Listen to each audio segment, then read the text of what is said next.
Hello friends, welcome back. आज हमारा IBPS PO prelims का एग्ज़ाम था और ये फर्स्ट डे था मेरा, फर्स्ट डे लास्ट शिफ्ट में। थोड़ा सा लेट हो गया, घर पहुंचने में थोड़ा सा दूर था, इस वजह से। तो अभी हम देखते हैं कितने क्या मेरे अटैम्प्ट रहे और आप लोग भी बताना फोर्थ शिफ्ट में आपके कितने अटैम्प्ट थे। ठीक है, स्टार्टिंग हम करते हैं जैसा कि हमारा सीक्वेंस आया था रियल एग्ज़ाम में, रीजनिंग से।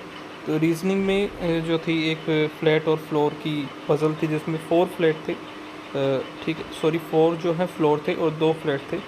ठीक है, तो एक तो ये थी पज़ल, दूसरी थी अनसर्टेन लीनियर रो वाली, उसमें 20 पर्सन बन रहे थे। ठीक है, और फिर थी पैरेलल रो वाली जिसमें 14 पर्सन थे, 7 दो रो पे बैठे थे। ठीक है, और फिर थी 2 पज़ल और थी, एक तो थी डे बेस्ड जिसमें मंडे से सैटरडे तक था और ये डबल वेरिएबल थी। दूसरी एक लास्ट हमारी जो पज़ल थी वो थी ईयर बेस्ड। ठीक है, तो ईयर बेस वाली मैंने स्टार्टिंग में नहीं उठाई थी, थोड़ा सा मुझे लग रहा था कि थोड़ा सा टाइम कंज्यूमिंग हो सकती है, इस वजह से मैंने इसको स्किप कर दिया था स्टार्टिंग में। लेकिन लास्ट में 2-3 मिनट बची थी, तो उस टाइम मैं कर रहा था तो ये बनी नहीं थी।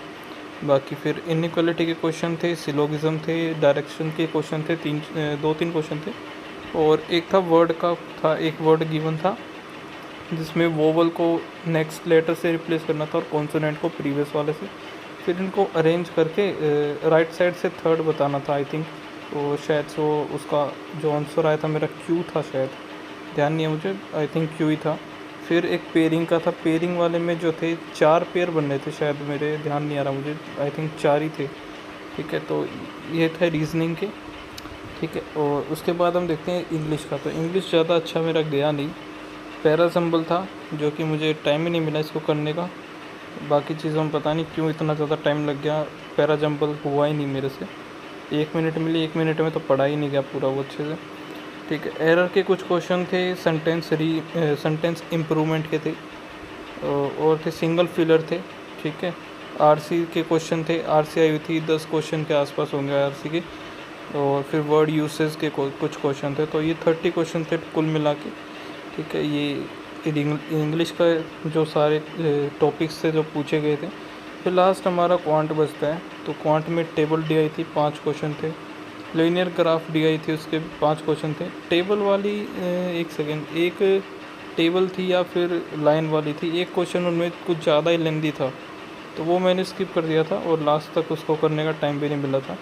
तो टोटल मैंने 9 क्वेश्चन किए थे 10 में से, इनमें से।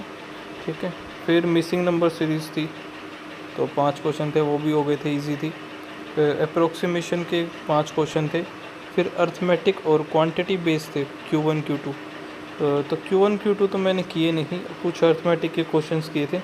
ठीक है, अब अटैम्प्ट्स की बात करते हैं। तो रीजनिंग में मेरे अटैम्प्ट रहे 29, इंग्लिश में 21, इंग्लिश में एक्यूरेसी का नहीं पता मुझे। ठीक है, और फिर क्वांट है, क्वांट में 23। तो रीजनिंग और क्वांट में तो एक्यूरेसी मेरे अकॉर्डिंग तो 100% है, बाकी कुछ भी हो सकता है। ठीक है, तो ओवरऑल जो अटैम्प्ट रहे 73 है। तो आप लोग बताना इस शिफ्ट में आपके कितने क्या अटैम्प्ट थे और पैराजम्बल आप लोगों ने किया या नहीं किया, या मेरा ही नहीं बना। ओके, और मिलते हैं गाइस, बस नेक्स्ट वीडियो में मिलते हैं। एंड प्लीज़ कमेंट में ये बताना कि अभी हम कौन से मॉक लगाएं, क्योंकि हमारा प्री तो सारे हो गए हैं, अभी मेंस ही आएगा जो IBPS PO का होगा। देन उसके बाद जो है हमारा IDBI का एग्ज़ाम आएगा दिसंबर में, और जनवरी में फिर स्टार्ट हो जाएगा SBI क्लर्क का होगा। तो मैं तो सोच रहा था कि क्लर्क की करना स्टार्ट कर देते हैं। ठीक है, प्री और मेंस दोनों ही। बाकी FCI के भी आने के चांसेस हैं, देखते हैं आता है नहीं आता है, आता है तो अच्छी बात है। सो मिलते हैं नेक्स्ट वीडियो में, तब तक के लिए बाय बाय, थैंक यू।